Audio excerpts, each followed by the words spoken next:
नमस्कार दोस्तों, स्वागत है आप सभी का। और आज हम लोग देखेंगे 19 मार्च से संबंधित जितने भी महत्वपूर्ण करंट अफेयर्स हैं उनके बारे में। और बात करेंगे आज मुख्य परीक्षा से संबंधित जो प्रश्नोत्तरी हमारी चल रही है उससे बारे में भी। पहले हम लोग देख लेते हैं दोस्तों, कल का जो प्रश्न था उसका उत्तर और आज का जो नया प्रश्न है उसका वो क्या है, इसके बारे में हम लोग बात कर लेते हैं। तो आज का जो प्रश्न है दोस्तों, वो आपको ध्यान से सभी लोग जो है उत्तर किया करें। उत्तर बहुत कम लोग करते हैं। तो आप देखेंगे कि आज का प्रश्न क्या है। हाल ही में निर्वाचन आयोग द्वारा निम्न में से किसे राष्ट्रीय दिव्यांग आइकॉन घोषित किया गया है? देवेंद्र झांझरिया, दीपा मलिक, शीतल देवी और पूजा रानी। ये जो भी क्लासेस होती हैं उन्हीं से प्रश्न पूछे जाते हैं। तो आप लोग अगर ध्यान से इसको पढ़ेंगे तो बहुत आसानी से आप इसके उत्तर दे पाएंगे। ठीक है। आज का प्रश्न जो है मुख्य परीक्षा का है, बहुत ही महत्वपूर्ण है। सर्वाइकल कैंसर कैसे होता है? भारत में इसके बढ़ते प्रसार को पर रोकथाम कैसे लगाई जा सकती है?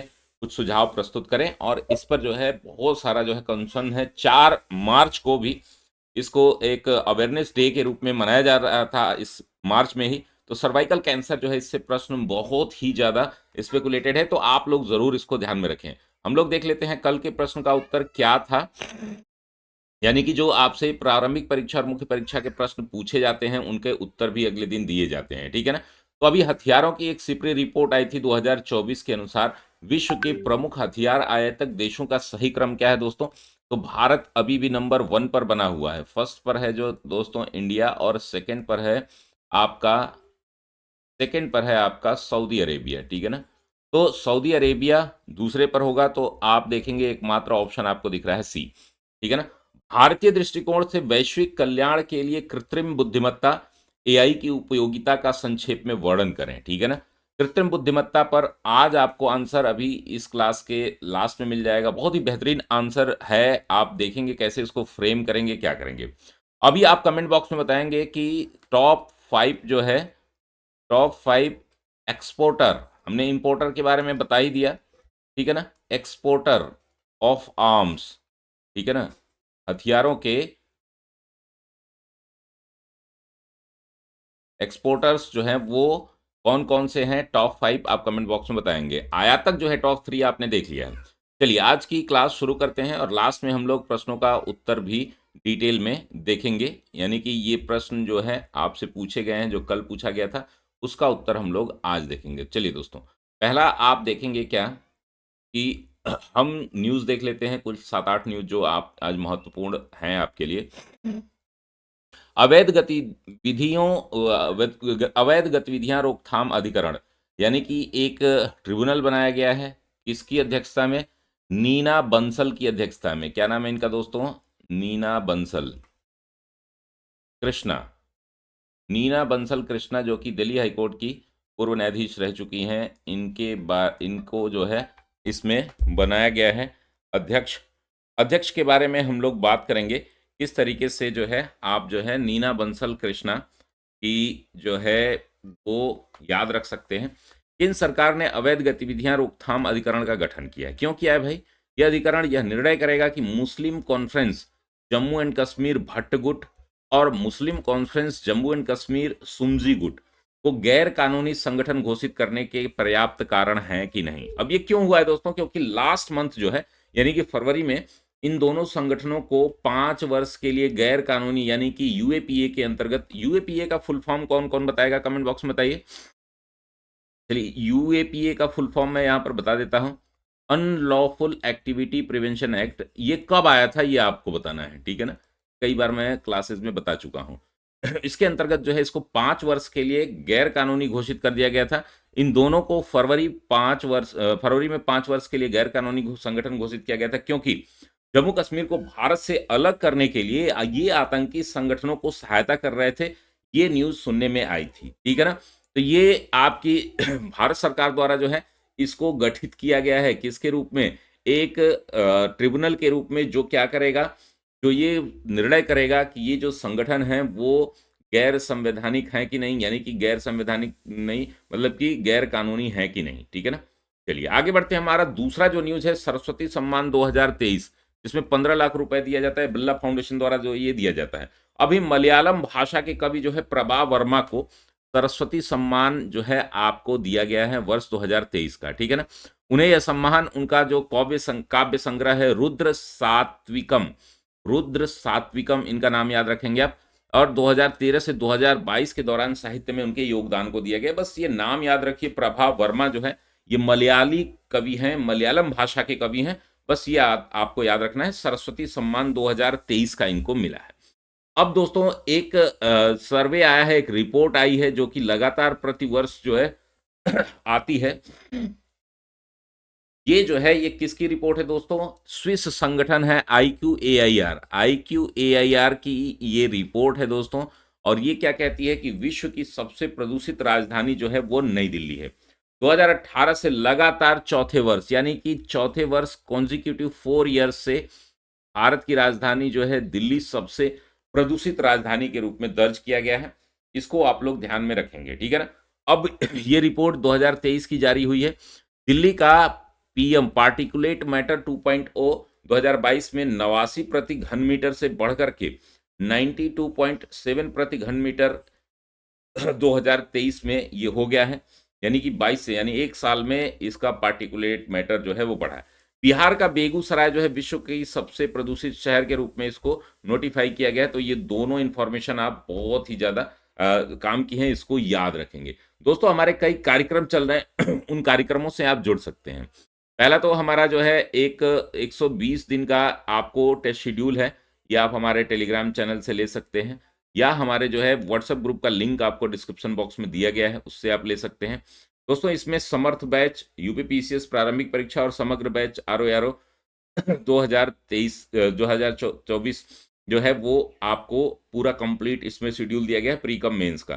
दोनों ही कोर्सेज भी हमारे चल रहे हैं, इससे आप जुड़ सकते हैं। साथ ही दोस्तों यहाँ पर हम देखेंगे कि हमारे कुछ और बैचेज हैं जिनसे आप जुड़ सकते हैं। जैसे कि हमारा एक समग्र बैच है जिसके बारे में अभी मैंने बताया, RO के लिए कंप्लीट है, मात्र 1899 में इसकी सारी जो है सुविधाएं आप देख सकते हैं यहाँ पर।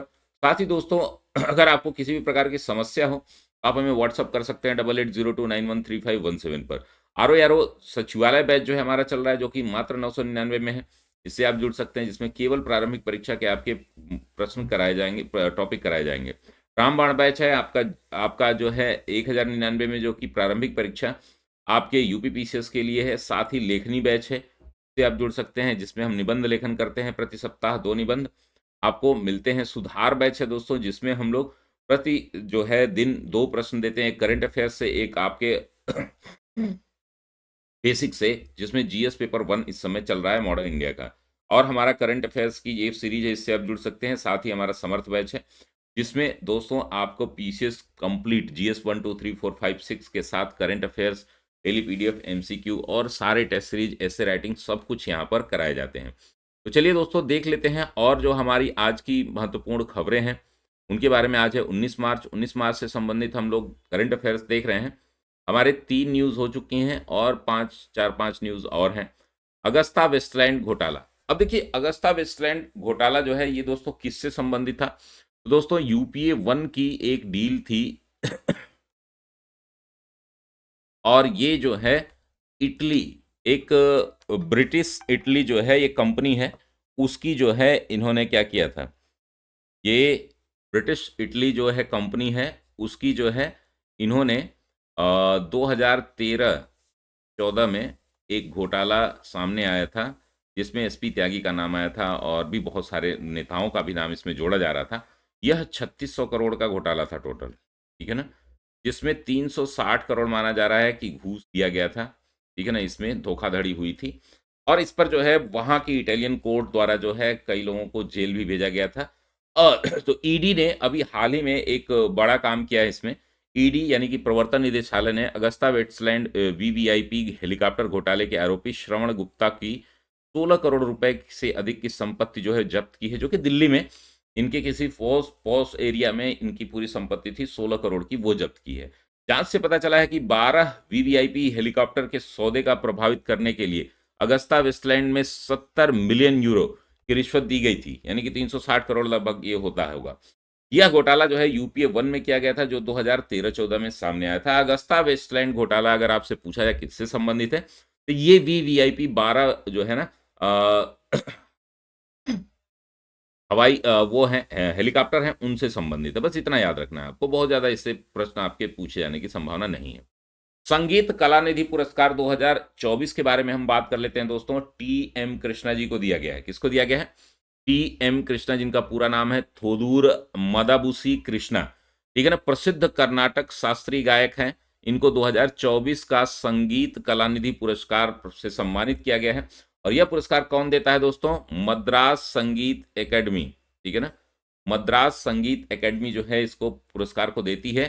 थोदूर मदाबुसी कृष्णा जो है एक लेखक और कार्यकर्ता भी हैं।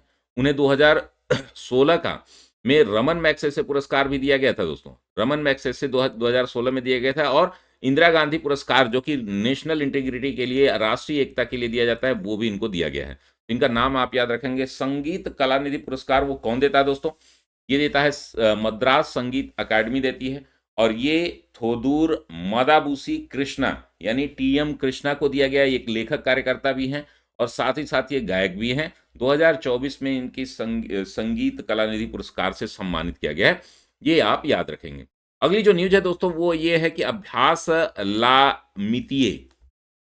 लामितीय जो है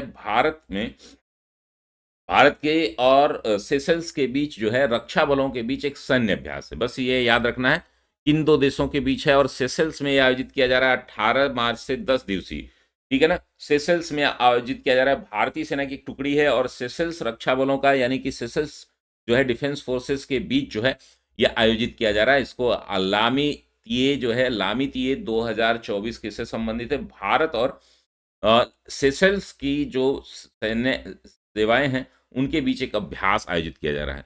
तीसरा और मतलब सातवां और अंतिम न्यूज ये है दोस्तों कि सैन्य अभ्यास टाइगर ट्राइम्फ जो है भारत और यूएसए की सेनाओं के बीच द्विपक्षीय त्रिसेवा, तीनों सेवा यानी कि आर्मी, नेवी और आपका एयरफोर्स, तीनों ही इसमें मानवीय सहायता और आपदा राहत HADR जो है, जो आजकल काफी सॉफ्ट डिप्लोमेसी के रूप में इसको देखा जा रहा है, खास करके जो है डिजास्टर मैनेजमेंट के माध्यम से हम जो है अभी हमने टर्की में जो भूकंप आया था उसमें HADR के थ्रू ही सहयोग किया था। मानवीय सहायता और आपदा राहत त्रिसेवा है, तीनों सेनाएं इसमें सहयोग करती है। 18 से 31 मार्च तक पूर्वी समुद्री तट पर भारत में आयोजित किया जा रहा है। टाइगर ट्राइम्फ इसका नाम है, बस इतना याद रखना है आपको। तो ये कुल न्यूज रही। और कल का जो है आज का प्रश्न मैंने बताया था उसको एक बार फिर से हम देख लेते हैं। हाल ही में निर्वाचन आयोग द्वारा निम्न में से किसे राष्ट्रीय दिव्यांग आइकॉन घोषित किया गया है? देवेंद्र झांझरिया, दीपा मलिक, शीतल देवी, पूजा रानी। सर्वाइकल कैंसर कैसे होता है? भारत में इसके बढ़ते प्रसार पर रोकथाम कैसे लगाई जा सकती है?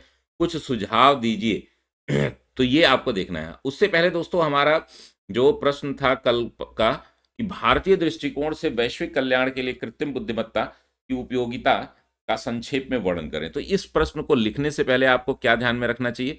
इसका अप्रोच क्या होना चाहिए? एआई क्या है? भारत के परिप्रेक्ष्य में एआई क्या है? और एआई का भारतीय दृष्टिकोण जो इस समय चल रहा है, क्या कोई बड़ा जो है मिशन चल रहा है या कोई बड़े सम्मेलन हुए हैं, उस पर आप फोकस करेंगे।